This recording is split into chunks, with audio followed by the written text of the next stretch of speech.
नमस्कार। दूरदर्शन समाचार के विशेष कार्यक्रम में आप सभी का स्वागत है। मैं हूं अजीत द्विवेदी। दर्शकों, पिछले एक वर्ष से ज़्यादा पूरा विश्व जो है कोरोना महामारी की चपेट में है और लगातार हम इस महामारी से बचने का प्रयास कर रहे हैं। लगातार तमाम स्तरों पर इस महामारी से निपटने का प्रयास कर रहे हैं। कोरोना महामारी के दौरान तमाम तरह की शारीरिक समस्याएं तो आ ही रही हैं, वहीं लॉकडाउन लंबी अवधि तक लगे उस कारण से, और फिर से अब लॉकडाउन या कोरोना कर्फ्यू की जो प्रक्रिया है वो शुरू हो गई है और उस कारण से कई सारी मानसिक समस्याएं भी लोगों को हो रही हैं। किस तरीके की ये मानसिक समस्याएं हो रही हैं और किस तरीके से हम इन समस्याओं से बच सकते हैं, किस तरीके से हमें इसका उपचार करना चाहिए और क्या लक्षण होते हैं जब हम किसी मानसिक व्याधि से हम ग्रस्त होते हैं या उस विकार से ग्रस्त होते हैं, इन सभी मुद्दों पर आज हम बात करेंगे। हमारे साथ हैं डॉक्टर राहुल शर्मा, जो कि चिकित्सा मनोवैज्ञानिक हैं और लंबे समय से वो इस विषय के में लगातार काम कर रहे हैं। सर, बहुत बहुत स्वागत है आपको कार्यक्रम में। Thank you. डॉक्टर राहुल, अगर हम बात करें, एक शारीरिक विकार तो समझ में आता है, क्योंकि शरीर में समस्याएं होती तो लोगों को भी दिख जाती हैं कि ये समस्या है, और ये क्योंकि दूसरे भी ऑब्जर्व कर लेते हैं। जिसको समस्या होती है वो तो ऑब्जर्व करता ही है और भी कर लेते हैं। लेकिन जो मानसिक समस्याएं होती हैं, मानसिक व्याधियाँ होती हैं, उसको व्यक्ति किस तरीके से आइडेंटिफाई करेगा कि वो मानसिक रूप से ग्रस्त है या कोई मानसिक विकार उसको घेरे हुए है? देखिए, हम लोग कहते हैं कि जैसे हमारे शरीर की समस्याएं होती हैं, शारीरिक स्तर पर हम लोग बीमार होते हैं, उसी तरह से हम लोग मानसिक तौर पर भी बीमार होते हैं। लेकिन लोगों में इतनी जागरूकता नहीं है, तो वे अपनी मानसिक समस्याओं को, अपनी बीमारियों को, अपनी मानसिक परेशानियों को उस तरह से नहीं समझ पाते हैं। और ये मेडिकल साइंस में ये माना जाता है कि अधिकांश शारीरिक समस्याएं भी, माने लगभग 80% शारीरिक समस्याओं के पीछे जो जिम्मेवार कारक है वो मानसिक कारक होते हैं। तो हम स्ट्रेस में होते हैं, पहले तनाव में होते हैं, या और किसी तरह की मनः स्थिति में होती है जो हमारे शरीर को कहीं ना कहीं जाकर के शरीर की फिजियोलॉजी है उसको प्रभावित करती है, और उसकी वजह से लोगों के अंदर पैथोलॉजी या कोई रोग उनके अंदर जन्म ले लेता है। तो बल्कि अभी ये भी कहा जा रहा है कि तमाम सारे तनाव अगर लोग लगातार करते हैं, अपनी ज़िंदगी में तनावों से ग्रस्त रहते हैं, तो ऐसे लोग संक्रमण के प्रति भी, इन्फेक्शन के प्रति भी बहुत ज़्यादा संवेदनशील होते हैं। उनके अंदर रोगों से लड़ने की क्षमता नहीं होती है, और जो उनके जो श्वेत रक्त कणिकाएँ हैं, WBCs हैं, वो ठीक से काम नहीं कर पाते हैं। तो इसलिए उनमें संक्रमण होने की या तरह तरह के इन्फेक्शन होने की संभावनाएं भी बहुत ज़्यादा होती हैं। जहाँ तक पहचानने का सवाल है, तो जैसा आपने कहा कि बहुत सारी जांच हैं, बहुत सारे तौर तरीके हैं, लक्षण हैं और चिन्ह हैं जिनसे कि लोग बाग शारीरिक समस्याओं को पहचान सकते हैं, शारीरिक बीमारियों को जान लेते हैं। लेकिन मानसिक बीमारियों को पहचानना थोड़ा मुश्किल होता है, क्योंकि जब तक लोगों का व्यवहार बहुत ज़्यादा नहीं बदले और वो अपने समाज के साथ, परिवार के साथ ठीक ढंग से समायोजित नहीं हो पाए, उनका एडजस्टमेंट नहीं हो पाए, तो लोग उनको नहीं समझ पाते, उनकी बीमारियों को नहीं पकड़ पाते हैं। जब तक कि उनका व्यक्तिगत तौर पर उनका पूरा व्यवहार बदल जाए, उनकी दैनिक क्रियाकलापों में परिवर्तन आने लगे, उनके कार्यस्थल पर, उनके सामाजिक स्तर पर बदलाव आने लगे, तब फिर लोग जा कर के उसको समझ पाते हैं। लेकिन ये बहुत ही सूक्ष्म स्तर से ये बीमारियां, मैं आपको बता रहा हूँ, आरंभ होती हैं। और अगर हम बहुत ध्यान से इनको देखें, मनुष्य के व्यवहार पर अगर बहुत ध्यान से हम लोग नज़र रखें, और मनुष्य स्वयं अपने व्यवहार पर, अपने विचार प्रक्रिया पर अगर बहुत गहरे से नज़र रखे, तो वह इन समस्याओं को पकड़ सकता है। लेकिन समस्या दूसरी तरफ ये भी है कि लोगों में अंतर्दृष्टि और साइकोलॉजिकल माइंडेडनेस जो हम बोलते हैं, उसका पर्याप्त मात्रा में वो नहीं पाया जाना, उसका अभाव होना, उसकी वजह से लोग अपनी तमाम सारी मानसिक समस्याओं को अपना बेस्ट गुण या एक बहुत बेहतरीन गुण के तौर पर उसको प्रदर्शित करते हैं, जबकि दरअसल वो गुण नहीं होता है। वो मानसिक समस्याओं के वशीभूत होकर के वो लोग इस तरह का काम कर रहे होते हैं। तो एक तरह की काल्पनिकता, जिसको बोलते हैं एब्स्ट्रैक्ट, अमूर्त जिसको बोलते हैं, जिसका कोई स्पष्ट उसकी मूर्ति नहीं बनाई जा सके, तो एक मानसिक समस्याएं और ये मानसिक रोग विज्ञान भी, इसको एक एब्स्ट्रैक्ट साइंस या अमूर्त विज्ञान कहा जाता है, जिसमें कि आपको उसके व्यवहार के तमाम सारे मापदंडों से, व्यवहार के तमाम सारे पक्षों को देखते हुए, उनको ध्यान में रखते हुए उसको पहचानना होता है। और जो मानसिक रोग विशेषज्ञ हैं और जो मनोवैज्ञानिक हैं, जो कि इन रोगों के क्षेत्र में काम करते हैं, वे ही लोग अपने अनुभव के आधार पर इन रोगों को डिटेक्ट कर पाते हैं। उनके परिवार वालों से बातचीत करते हुए, उनके मित्रों से बातचीत करते हुए वे लोग समझ पाते हैं कि हाँ, इनके व्यवहार में कुछ समस्या है, इनके व्यवहार में कुछ कमी है और इनको उपचार की या परामर्श की आवश्यकता है। डॉक्टर राहुल, हम बात कर रहे हैं मानसिक बीमारियों की, मानसिक व्याधियों की। हाँ, जैसा कि बताया आपने कि जो मस्तिष्क होता है वो भी शरीर को नियंत्रित करता है, और अगर मस्तिष्क से स्वस्थ नहीं होगा तो शरीर में भी कहीं ना कहीं उसका असर देखने को मिलता ही है। अगर हम बात करें कुछ जो सामान्य मानसिक बीमारियां जो कि लोग अक्सर जिनको होती है पर उनको खुद पता नहीं होता कई बार लोगों को कि वो किसी मानसिक व्याधि से या रोग से ग्रस्त हैं। कई बार ऐसा होता है कि व्यक्ति को खुद पता नहीं चलता कि वो किसी मानसिक बीमारी से ग्रसित है या उससे बीमार है। तो कुछ ऐसे लक्षण आप बताएं कि कौन कौन से हो सकते हैं अगर किसी व्यक्ति में ऐसे कुछ मनोभाव आ रहे हैं या कुछ ऐसे कोई लक्षण उसको आ रहे हैं या उसको ऐसा महसूस हो रहा है तो उसे क्या करना चाहिए, या किस तरीके से कोई अपैथी हो रही है या कुछ नकारात्मक विचार अगर आ रहे हैं बार बार दिमाग में या कुछ चीज़ें चल रही हैं तो किस तरीके के लक्षण ये होते हैं, उसके लिए व्यक्ति को क्या करना चाहिए? देखिए, आपने बिल्कुल ठीक कहा कि लोग नहीं आइडेंटिफाई कर पाते हैं, पहचान नहीं पाते हैं, तो कैसे उन चीज़ों को पकड़ा जाना चाहिए, कैसे उनको समझा जाना चाहिए।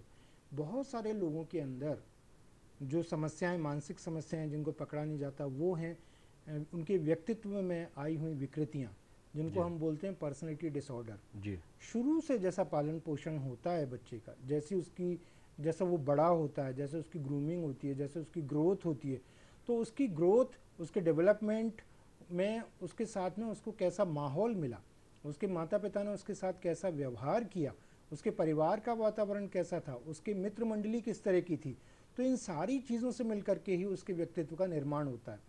और वो व्यक्तित्व के निर्माण में विकृतियां इतने सूक्ष्मतम स्तर पर समाहित रहती हैं कि लोग उसको अलग से निकाल करके, उसके धागे, उसके रेशे को निकाल नहीं पाते और उसको समझ नहीं पाते हैं, और दूसरे लोग भी नहीं समझ पाते। बहुत सारे लोगों का, जैसे आपने देखा होगा, चिड़चिड़ापन ज़्यादा होता है, ज़रा ज़रा सी बात में लोग चढ़ जाते हैं। बहुत सारे बच्चों में ही अगर हम बात करें तो बहुत कम उम्र के बच्चे ज़रा ज़रा सी बात में नाराज़ हो जाते हैं, ज़िद करने लगते हैं, अपनी बात को मनवाने लगते हैं।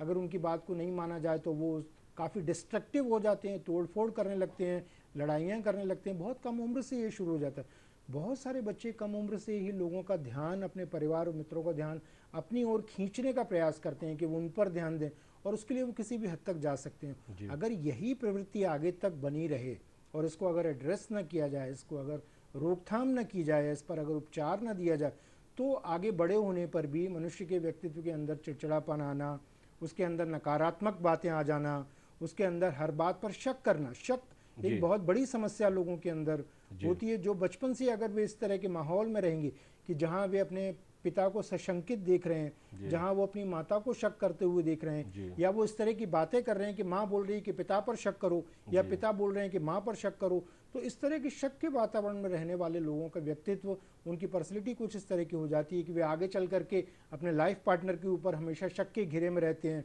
और उसकी किसी भी बात को स्पष्ट रूप से वो ना तो समझ पाते हैं, ना ही उसको वो मानने के लिए तैयार होते हैं। तो इस तरह की टेंडेंसीज कई लोगों में बचपन से होती है। नकारात्मकता हो जाना, चिड़चिड़ापन हो जाना, बहुत ज़्यादा गुस्सा करना, बहुत ज़्यादा असामाजिक गतिविधियां करने लगना, बहुत ज़्यादा शंकालु प्रवृत्ति के लोग हो जाना। तो ये जो कुछ मुख्य समस्याएं हैं जो लोगों में हम आम तौर पर देखते हैं। बहुत सारे लोग लजालू प्रकृति के भी होते हैं, बहुत सारे लोग दूसरे लोगों पर डिपेंडेंट भी होते हैं, निर्भर रहते हैं, तो वो लोगों के बीच में नहीं आएंगे। अपने छोटे छोटे काम को भी वो करने में स्वयं से सक्षम नहीं होंगे, बल्कि लोगों के ऊपर निर्भर होंगे कि वो जब उन्हें कराएगा तभी वो जा करके करेंगे। तो ये भी मानसिक समस्याएं और व्यवहार संबंधी, उनके व्यक्तित्व संबंधी विकृतियों के अंतर्गत शामिल होता है। तो ये एक बहुत बड़ी कड़ी है, बहुत बड़ी सीरीज है, जिसको लेकर के मानसिक रोग विशेषज्ञ से और मनोचिकित्सकों के साथ साथ मानसिक जो के क्षेत्र में जो मनोवैज्ञानिक, मानसिक स्वास्थ्य के क्षेत्र में जो मनोवैज्ञानिक काम करते हैं, उनके साथ में बातचीत करवाना और उनके साथ में इंटरव्यू करवाना, उनके साथ में जांच करवाना, ये बहुत लाजमी है, बहुत ज़रूरी होता है। जी बिल्कुल। तो ये माहौल का काफ़ी प्रभाव पड़ता है, और किस तरीके से बच्चे की परवरिश हुई है और बड़ा होकर किस माहौल में वो रहता है, किस तरह के वातावरण होता है उसके आसपास का, ये भी काफ़ी मायने रखता है। और तमाम तरह की परिस्थितियाँ जो होती हैं वो कहीं ना कहीं मानसिक विकारों का कारक होती हैं। वक्त हो चला है ब्रेक का, जल्द हाजिर होते हैं, बने रहिए हमारे साथ।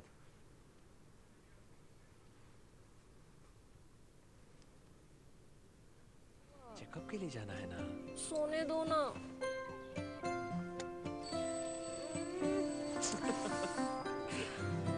उठो। अगले हफ्ते चल पड़ते, थोड़ी देर हो जाएगी तो क्या हो जाएगा? देखा, इसलिए जरूरी है टाइम का ख्याल रखना। गर्भावस्था के पहले 3 महीनों के अंदर जल्द से जल्द HIV की जांच जरूर करवाएं, ताकि शिशु को HIV संक्रमण से बचाया जा सके और माँ और शिशु एक स्वस्थ और लंबी जिंदगी जी सके। समय का मोल। HIV पे कंट्रोल। गर्भावस्था की पहली जांच में ही HIV टेस्ट जरूर कराएं।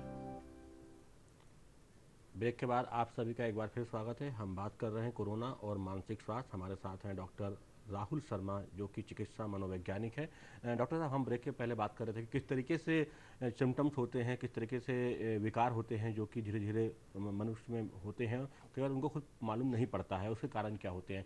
एक चीज़ और है, जैसे कि दो तरह के लोग होते हैं, पर्सनालिटी होते हैं। अधिकतर लोग जो है अंतर्मुखी और बहुमुखी। जो बहुमुखी प्रतिभा वाले होते हैं, बहिर्मुखी प्रतिभा वाले होते हैं, तो उनको कहीं ना कहीं हम गैस कर लेते हैं कि ये व्यक्ति कहीं ना कहीं कुछ समस्या से पीड़ित है। लेकिन जो अंतर्मुखी होते हैं, जो अपने में ही रहते हैं, ज़्यादा बातें दूसरों से शेयर नहीं करते हैं, ज़्यादा किसी से बातचीत नहीं करते हैं, ज़्यादा उनका फ्रेंड सर्कल नहीं होता है, ऐसे लोगों में देखा गया है कि शायद ज़्यादा ऐसी समस्याएं होती हैं और वो आइडेंटिफाई बहुत मुश्किल से हो पाती है। क्योंकि जो बहिर्मुखी प्रतिभा के लोग होते हैं, के पर्सनालिटी के लोग होते हैं, वो कहीं ना कहीं अगर वो थोड़ा सा उदास होते हैं, अपैथी में होते हैं, एकांत में होते हैं, तो लोग समझ जाते हैं कि कुछ समस्या है, इसलिए ये बिहेवियर है। तो ऐसे लोगों को कैसे हम आइडेंटिफाई करें और ऐसे लोगों को किस तरीके से अपने आप को डायग्नोसिस करना चाहिए, किस तरीके से इस चीज़ को दूर करना चाहिए? देखिए, अगर बहिर्मुखी भी कोई बहुत ज़्यादा बहिर्मुखी है जी, बहुत ज़्यादा लोगों में घुलता मिलता है और बहुत ज़्यादा लोगों के साथ में इंटरेक्ट करता है, मजाक करता है, लोगों के साथ में ज़्यादा कुछ बातचीत करता है, जी, तो वो भी एक समस्या होती है, वो भी एक मानसिक विकार के तौर पर देखा जाता है। इसी तरह से अंतर्मुखी होना हमेशा ही खराब नहीं होता है। अगर एक स्तर तक कोई व्यक्ति अंतर्मुखी है और अपने अंतर्मुखी होने के साथ साथ में वो अपना काम कर पा रहा है, ठीक ठाक से एडजस्ट कर पा रहा है, क्रिएटिव है, समाज को कुछ दे पा रहा है, तो इसमें कोई बुराई नहीं। लेकिन अगर कोई ज़्यादा अंतर्मुखी है, लोगों के साथ में घुलता मिलता नहीं है और अपने अकेलेपन में अक्सर बैठा रहता है, इस तरह के लोगों में निश्चित तौर पर गहरी मानसिक समस्याएं होने की संभावना अधिक होती है। वो लोग डिप्रेशन के शिकार हो सकते हैं, वो और दूसरी मानसिक समस्याओं के शिकार हो सकते हैं। तो जो अंतर्मुखी लोग हैं, ख़ास तौर से आपने कहा, तो अंतर्मुखी लोगों में निश्चित तौर पर बहिर्मुखी लोगों से कुछ ज़्यादा संभावनाएं हैं कि उनके अंदर कुछ असमानताएं या कुछ मानसिक समस्याएं हों, क्योंकि वो अपने वातावरण के साथ में एडजस्ट नहीं कर पाते। मैं आजकल के तौर पर आपको बताऊं, ध्यान दें अगर आप, तो कि बहुत सारे लोग इलेक्ट्रॉनिक गैजेट्स का बहुत इस्तेमाल करते हैं, मोबाइल का बहुत इस्तेमाल करते हैं, टेलीविज़न बहुत देखते हैं, कंप्यूटर का बहुत इस्तेमाल करते हैं। तो बहिर्मुखी लोग इतना नहीं करते हैं, लेकिन अंतर्मुखी लोगों को इस सब की आदत बहुत ज़्यादा पड़ जाती है। तो अंतर्मुखी लोग इसका इस्तेमाल बहुत ज़्यादा इसलिए करते हैं क्योंकि वो बाहरी वातावरण के साथ में अपने आप को सक्षम नहीं पाते कि वो वहाँ पर उनके साथ में एडजस्ट कर लेंगे। इस माध्यम से इसलिए वो इस माध्यम से जुड़ते हैं, क्योंकि इस माध्यम में उनसे कोई जवाब मांगने वाला नहीं है, कोई जवाबदेही उनकी नहीं बनती है। तो जो लोग ज़्यादा मोबाइल इस्तेमाल करते हैं या इलेक्ट्रॉनिक गैजेट्स का ज़्यादा इस्तेमाल करते हैं, तो हो सकता है कि उनका कोई ना कोई मानसिक समस्याएं हों। और ये कोरोना काल के पर्सपेक्टिव में अगर हम बात करें, तो इन लोगों में ही, अंतर्मुखी किस्म के लोगों में ही बहुत ज़्यादा मानसिक समस्याएं बढ़ी भी हैं। जी बिल्कुल, मतलब जो बहुत ज़्यादा बहिर्मुखी, बहुत ज़्यादा अंतर्मुखी, दोनों में ही मानसिक समस्याएं हो सकती हैं। और जैसे बोलते हैं अति सर्वत्र वर्जित, तो इसमें भी वही बात है कि अगर बहुत ज़्यादा जो चीज़ है वो कहीं ना कहीं हानिकारक है, वो कहीं ना कहीं नुकसानदायक हो सकती है। एक बात और डॉक्टर राहुल, जैसे हम देखते आ रहे हैं कि मानसिक स्वास्थ्य की जहाँ बात होती है, तो लोग उसी लेवल पे जाते हैं कि जब अति गंभीर मानसिक स्वास्थ्य की समस्या हो या बहुत ज़्यादा बीमारी हो, सामान्यतः लोग उस चीज़ को बहुत ही ज़्यादा हल्के में लेते हैं, या कह सकते हैं बहुत कैजुअली लेते हैं कि हम, जैसे कि अगर जो बीमारियां होती हैं मानसिक स्वास्थ्य को लेकर, जब अति गंभीर व्यक्ति होता है उसी को जाना चाहिए डॉक्टर के पास, उसी को कंसल्ट करना चाहिए या मेडिसिन लेनी चाहिए। जबकि बहुत सारी ऐसी बीमारियां हैं आज के समय में, आज की भागदौड़ की लाइफ में, आज के कोरोना के के काल में, कि जिस तरीके से लॉकडाउन है, लंबे लंबे समय तक लोग अपने घरों में हैं और वर्क फ्रॉम होम कर रहे हैं या घर में ही रह रहे हैं या एक बंधन में रह रहे हैं, तो कहीं ना कहीं ये आइडेंटिफाई करने की आवश्यकता है कि जो बीमारी छोटी बड़ी नहीं है, उसकी शुरुआत छोटे से होती है लेकिन वो बड़ा रूप ले सकती है। ये बिल्कुल आपने ठीक कहा कि बीमारियों को विभाजित नहीं करना चाहिए कि छोटी बीमारी है, बड़ी बीमारी है। और कई बीमारियां बहुत ही हल्के स्तर से शुरू होती हैं और अगर हम उन पर ध्यान न दें, ख़ास तौर से मानसिक बीमारियां और शारीरिक भी हैं, तो वो आगे जा कर के बहुत गंभीर रूप ले सकती हैं। ख़ास तौर से कोरोना के समय में, चूँकि 1 वर्ष से अधिक इस पूरी महामारी को हो चला है, हो ही गया है, और 1 वर्ष बीतने पर जो लॉकडाउन 1 था, जो पहले उस वक्त में जो लोगों को अंदर रहना पड़ा इस महामारी से बचने के लिए, उस वक्त में उनके अंदर जो मानसिक समस्याएं आई वे कुछ अलग थीं। और वर्तमान में जो हल्का फुल्का सा लॉकडाउन और जो कोरोना कर्फ्यू जो लगाया जा रहा है उसकी वजह से जो लोगों में समस्याएं आ रही हैं वो थोड़ी अलग किस्म की समस्याएं हैं। अभी लोगों के अंदर एक तरह की मानसिक थकावट जो आप देखते हैं कि दरअसल लोगों को ये लग रहा है कि ये महामारी कब तक चलेगी। हालांकि लोगों में पहले एक जल्दबाजी थी, हम जब लोगों से बात करते थे तो लोग ये कहते थे कि प्लीज़ आप बता दें कि ये महामारी कब तक चलेगी, इसकी दवा कब बनेगी, इसकी वैक्सीन कब बनेगी। तो ये कहना बड़ा, अब तो वैक्सीन भी आया है, वैक्सीन लगना प्रारंभ हुआ, लेकिन ये कहना बड़ा मुश्किल है कि ये महामारी कब तक चलेगी। और इस सबके चलते ये हुआ है कि लोगों के अंदर एक तरह का मेंटल फटिग या मानसिक थकावट लोगों के अंदर आ गई। लोग पजल्ड हो रहे हैं, लोग थक रहे हैं कि अब हम कब तक ये सारा कुछ मौत का तांडव, बहुत हो गया, लगातार लोग मर रहे हैं, इस तरह से लोग लगातार परेशान हैं, लगातार लोग संक्रमित हो गए हैं। तो लोगों के अंदर एक तरह की मानसिक थकावट बहुत ज़्यादा लोग महसूस कर रहे हैं और उससे वो संभावना है कि वो डिप्रेशन की तरफ को ज़्यादातर जा सकते हैं। तो जिसको रोकना बहुत हमारे लिए ज़रूरी होगा और वो इस तरह से ज़रूरी होगा कि हम लोगों से कैसे कनेक्ट कर पाते हैं। लोग घर में रहते हुए, वही जो हमने पहले भी बताया था, पिछली बार भी बात की थी कि लोग घर में रहते हुए भी कैसे एक दूसरे के साथ कनेक्ट रह पाते हैं एक दूसरे के साथ, क्योंकि ये जो है फिजिकल डिस्टेंसिंग की बात की जाती है। ये महामारी में शारीरिक दूरी, 2 गज दूरी और मास्क जरूरी, ये इसलिए किया जाता है कि लोग शारीरिक तौर पर दूर रहें, लेकिन भावनात्मक तौर पर वो एक दूसरे के बहुत पास रहें। बल्कि पहले, इस महामारी के पहले इतने पास नहीं थे जितना पास वो भावनात्मक तौर पर इस महामारी के चलते रहे। तो सामाजिक बॉन्डिंग जो है, जो सोशल बॉन्डिंग है, वो टूटे नहीं, वो और मजबूत हो। जो भावनात्मक बंधन है वो टूटे नहीं, वो और मजबूत हो, लेकिन शारीरिक दूरियां बनी रहें।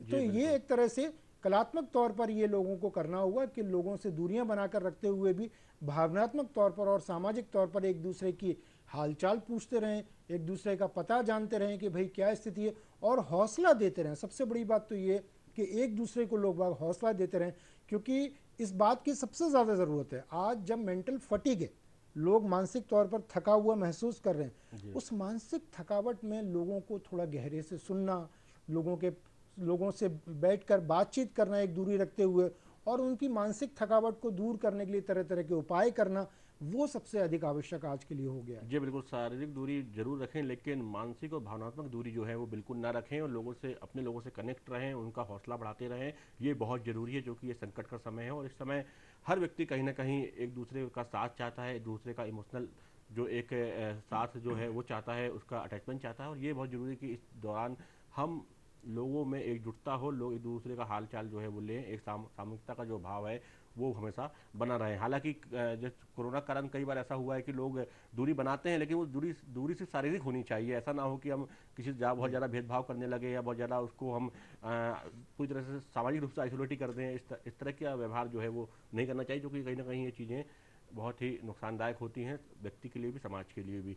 डॉक्टर राहुल, हम बात करते हैं, एक टैबू की तरह लिया जाता है हमेशा, जैसे मानसिक रोगों की बात आती है तो एक पुराना परसेप्शन बना हुआ है, एक टैबू जैसा है कि ये चीज़ें जो है, ये मतलब कि इस पर लोग बात नहीं करना चाहते, इस पर लोग डिस्कस नहीं करना चाहते, इस पर लोग इलाज नहीं कराना चाहते, इस पर लोग काउंसलिंग नहीं लेना चाहते, इस पर दवाइयाँ नहीं लेना चाहते, ना जो व्यक्ति है ग्रस्त वो भी नहीं चाहता कि इस तरह की चीज़ें हों। तो ये थोड़ा सा इस टैबू के बारे में थोड़ा सा इसको ठीक करिए। देखिए, ये बहुत लंबी परंपरा है जी, और ये कहा जाता है कि HIV एड्स को लेकर के भारत में जितने गलत अवधारणाएं हैं, जितने गलत विश्वास हैं, उनसे कई गुना ज़्यादा गलत अवधारणाएं और गलत विश्वास मानसिक समस्याओं के बारे में लोगों के भीतर हैं। एक तो मानसिक रोगियों को लोग उपहास करते हैं, उनका मजाक उड़ाते हैं। दूसरी बात ये कि लोग ये स्वीकार नहीं कर पाते, आज भी अधिकांश लोग इस बात को स्वीकार नहीं कर पाते कि जैसे हम शारीरिक तौर पर बीमार होते हैं वैसे ही हम मानसिक तौर पर भी बीमार होते हैं। बीमारी का मतलब वे केवल ये मानते हैं कि शारीरिक तौर पर बीमार हो जाना, और स्वास्थ्य का मतलब भी वे केवल ये जानते हैं कि शारीरिक स्तर पर बलिष्ठ होना, ताकतवर होना और कोई बीमारी का नहीं होना। जबकि ये दोनों ही बातें साहब ठीक नहीं है। अगर आप मानसिक तौर पर अपने आप में, भावनात्मक तौर पर अपने आप में अच्छा महसूस नहीं कर रहे हैं, और आप अपने पर्यावरण के साथ, अपने वातावरण के साथ, अपने लोगों के साथ अगर ठीक से एडजस्ट नहीं हो पा रहे हैं, समायोजित नहीं हो पा रहे हैं, तो निश्चित तौर पर आपको मनोवैज्ञानिक या साइकियाट्रिस्ट, मानसिक रोग विशेषज्ञ से परामर्श लेने की ज़रूरत है, मिलने की आवश्यकता है। हमारे यहाँ बहुत सारे टबू जिसको आप बोल रहे हैं, एक गलत विश्वास, एक पूर्वाग्रह इस समाज के अंदर बहुत लंबे समय से चले आ रहे हैं, क्योंकि लोगों ने मानसिक रोगियों का उपहास किया, मानसिक समस्या से घिरे हुए लोगों के जो मूल अधिकार हैं, मानव अधिकार हैं, उनका हनन किया और उनको कई तरह से तिरस्कृत किया, उनका मजाक उड़ाते हुए उनको कई तरह से तिरस्कृत किया। और फिल्मों में भी आप देखते हैं या और तमाम सारी जगहों पर आप देखते हैं, तो मानसिक रोगी या मानसिक समस्या से घिरे हुए व्यक्ति को एक तरह से उपहास का पात्र मानते हुए उसको। दूसरी बात ये भी है कि मानसिक समस्याओं के बारे में हमारे यहाँ ये यकीन है, बहुत गहरा हमारी संस्कृति में, हमारे धर्मों में ये यकीन है कि उस पर कोई ऊपर का कोई चक्कर होता है, कोई तंत्र मंत्र का कोई चक्कर होता है, कोई जिन्नात या कोई भूत प्रेत का कोई मामला होता है, तो लोग उसकी वजह से उससे डरते भी हैं। तो भय, एक तो मैं ये कहूँगा कि मानसिक समस्याओं में घिरे हुए व्यक्ति का हमें मजाक तो उड़ाना नहीं है, उसके मानवाधिकारों की रक्षा करनी ही है, लेकिन साथ साथ में ये भी बहुत ज़रूरी है कि हमें उससे डरना नहीं है। डरने की ज़रूरत नहीं, क्योंकि अधिकांश मानसिक समस्याओं से घिरे हुए लोग खतरनाक नहीं होते हैं। बहुत ही कम ऐसी मानसिक समस्याएं हैं, हार्डली 2 और 3% ऐसी मानसिक समस्याएं जिनमें कि बहुत अति गंभीर की श्रेणी में आती हैं और वे कभी कभार लोगों के लिए खतरनाक साबित हो सकते हैं।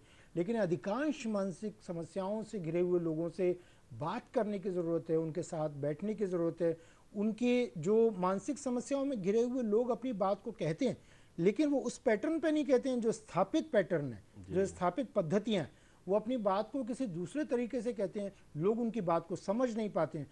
तो एक तो मानसिक समस्याओं वाले लोगों का तिरस्कार नहीं करना है, बल्कि उनके साथ में रहना है, उनको साथ में रखना है और उनकी देखभाल का साहस, जैसा WHO ने ये कहा है कि डेयर टू केयर, उनकी देखभाल का साहस अपने अंदर पैदा करना है, अपने समुदाय में पैदा करना है, ताकि उनको नकारा नहीं जाए, उनकी समस्याओं को नकारा नहीं जाए, उनका मजाक नहीं उड़ाया जाए और उनको किसी तरह से प्रताड़ित नहीं किया। डॉक्टर राहुल, बहुत संक्षिप्त में, अगर कोई व्यक्ति सहायता चाहता है मानसिक स्वास्थ्य के लिए तो क्या क्या कर सकता है वो, और किस तरह की काउंसलिंग कब आवश्यक होती है और दवाइयाँ कब आवश्यक होती है? देखिए, मानसिक स्वास्थ्य सहायता के लिए मध्य प्रदेश सरकार ने मध्य प्रदेश के सारे जिला चिकित्सालयों में मनकक्ष स्थापित किए। वहाँ पर मनोचिकित्सक, चिकित्सा मनोवैज्ञानिक और प्रशिक्षित चिकित्सक जो मानसिक रोग में प्रशिक्षित हैं, प्रशिक्षित चिकित्सा, ये मानसिक स्वास्थ्य नर्स, उनको उन्होंने वहाँ पर नियुक्तियाँ की हैं और उनको जिम्मेवारी दी है। किसी भी ज़िले में अगर किसी को भी मानसिक समस्या महसूस होती है, कोई इवन भूत प्रेत देवी देवता के चक्कर भी जो काफ़ी हमारे यहाँ होते हैं, इस तरह की भी समस्याएं, मानसिक समस्याएं होती हैं। ऐसी समस्या आने पर आप निश्चित ही अपने ज़िला चिकित्सालय में स्थित मन कक्ष जाएँ, मन कक्ष में जाकर के आप निःशुल्क परामर्श लें, उपचार लें, निःशुल्क दवाइयाँ प्राप्त करें और भी कोई किसी भी तरह की सहायता हो सकती है। अगर रेफ़र करने की ज़रूरत होगी तो वहाँ से टर्चरी केयर सेंटर के लिए डॉक्टर साहब को रेफ़र भी करें। जी बिल्कुल। तो अगर मन स्वस्थ रहेगा तो शरीर भी स्वस्थ रहेगा, ये एक मूल मंत्र है और हमें मानसिक स्वास्थ्य को लेकर लापरवाही नहीं बरतनी है और किसी तरह कोई समस्या होती है तुरंत डॉक्टर से, तुरंत काउंसलर से कंसल्ट करना चाहिए। हमारे इस कार्यक्रम में आज इतना ही। डॉक्टर साहब आपका बहुत बहुत धन्यवाद। तो आप सभी सुरक्षित रहिए, स्वस्थ रहिए और मास्क का उपयोग करते रहिए। नमस्कार।